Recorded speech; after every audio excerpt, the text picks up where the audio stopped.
issues that veterans face after returning home.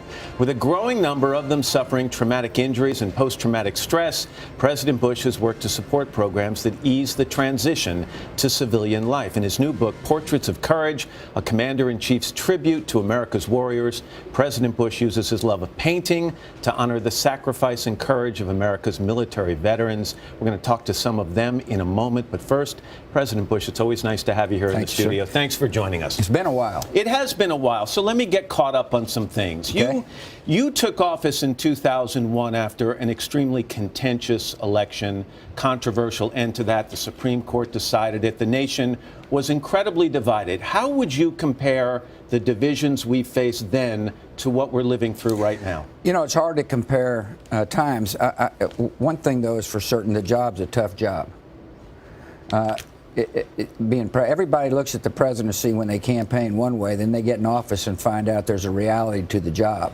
And, you know, there's been times where we've been divided. I remember growing up as a kid, and when I got out of college, we were really divided. And you know, it requires a lot of people coming together to try to make us united. But there's enormous division right now. And although President Trump has said he hopes to unify the country, have you in the first month seen him do or say anything that, in your opinion, would be an attempt to heal the wounds of the election? Well, first of all, there's only been 1 month in office, and so it's you know, he's got 4 years. Secondly, I think you have to take the man for his word that he wants to unify the country, and we'll see whether he's able to do so. It's hard to unify the country, though, with the news media being so split up.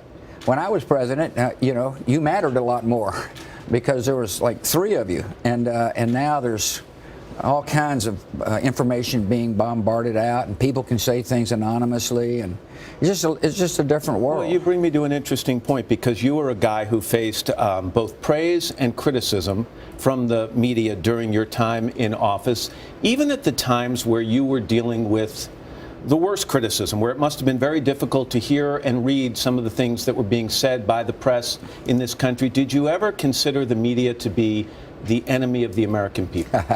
I consider the media to be indispensable to democracy. That we need an independent media to hold people like me to account. I mean, power can be very addictive, and it can be corrosive, and it's important for the media to call to account people who abuse their power, whether it be here or elsewhere. One of the things I spent a lot of time doing was trying to convince a person like Vladimir Putin, for example, to accept the notion of an independent press. Right. And it's kind of hard to you know, tell others to have an independent free press when we're not willing to have one ourselves. You mentioned Vladimir Putin. So many questions about the contacts between Trump associates during the campaign and the Russian government. As a former president, would you like to see a special prosecutor appointed to look into this once and for all and give the American people answers? Well, first of all, I think we all need answers. Whether or not the special prosecutor is the right way to go tonight, you're talking to the wrong guy. I have great faith in Richard Burr, for example. He's the head of the Senate Intelligence Committee. Really good guy and an independent thinker. And you know, if he were to recommend a special prosecutor, then I'd be, you know, it'd have a lot more credibility with me. But I'm really, you know, I've never been a lawyer. You know, I'm not sure the right avenue to take. I am sure, though, that question needs to be answered.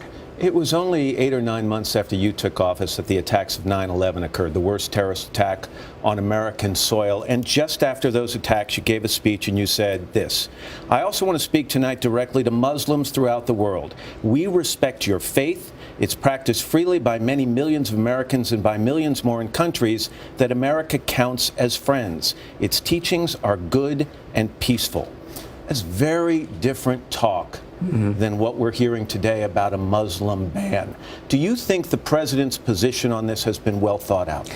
I think it's very important for all of us to recognize one of our great strengths is for people to be able to worship the way they want to, or not worship at all. I mean, the bedrock of our freedom, a bedrock of our freedom, is the right to worship freely. And you see, I understood right off the bat, Matt, that this was an ideological conflict, and people who murder the innocent are not religious people. They want to advance an ideology, and we have faced those kind of ideologues in the past. But by banning people from 7 predominantly Muslim countries from entering this country, do we make it easier or harder to fight the war on terrorism? Well, I think it's very hard to fight the war on terrorism if we're in retreat. And I think we learned that lesson, that if the United States decides to pull out before a free society emerges, it's going to be hard to defeat them. The enemy is very good about exploiting weakness. It's going to be very important, if that's the goal, to defeat ISIS, which I believe it should be, that we project strength. Now, whether or not the domestic politics plays helps them or not, Just want to make sure I understand. You for or against the ban? You're against the ban? I am for an immigration policy that's welcoming and that upholds the law. On a more general note, you sat at the inauguration, you listened to President Trump's inaugural address, and he talked about American carnage. Yeah. And the fact that so much has gone wrong in this country and so much is wrong. Is that the America you see when you travel around this country?